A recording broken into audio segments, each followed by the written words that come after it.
During his first term as U.S. President, Donald Trump had minimal engagement with Africa. But despite that, he remains hugely popular on the continent and among the African diaspora.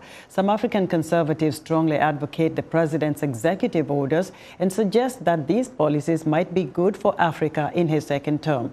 Viewers Paul Ndiho spoke with Chinwe Esimai, President and Chief Executive Officer of Scepter 3 Global Advisors, about why President Trump's policies resonate with the African diaspora.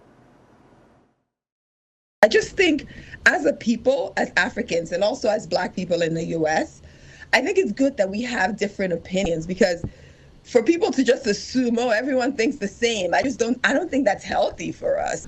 You are a fan of President Trump. What makes President Trump tick? There's been a huge shift in the political landscape in the U.S. in the last 6 months to 1 year.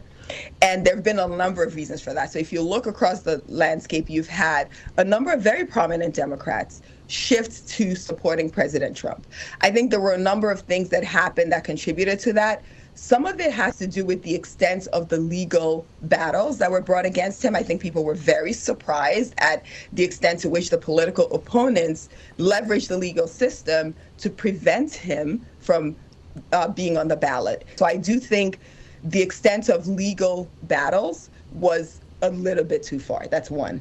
The second thing that I think increased President Trump's popularity was the assassination attempts. So now there were people who thought the one in Butler may or may not have been real, but I think the vast majority of Americans and the rest of the world, because again, we're living in a very digital age, so people were able to actually see that live either on the internet or on news channels.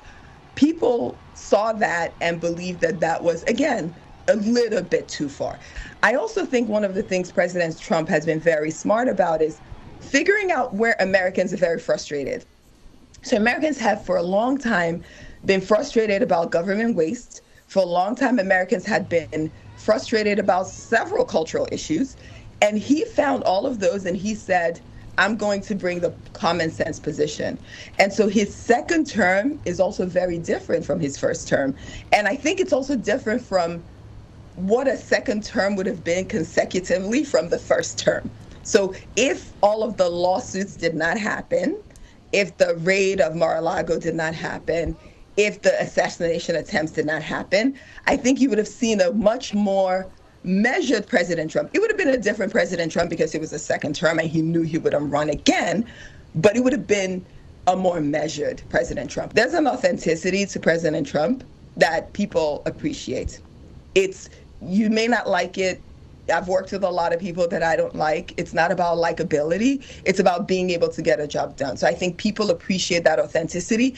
And I also think because of some of the common sense policies, a lot of people feel like they can relate to what he's advocating. He's advocating to eliminate spending. He's advocating, for girls. He's advocating for different things that are just common sense and don't always necessarily align with the traditional media narratives about him. How about the African perspective? A lot of Africans are excited about President Trump. They love President Trump. So the African perspective, I think there are a number of areas where President Trump is advocating for. Countries in Africa have serious issues around that, whether it's human trafficking or kidnapping or different things. So the security side of his strategies are going to be very important. I think the economic strategy is going to be important as well, where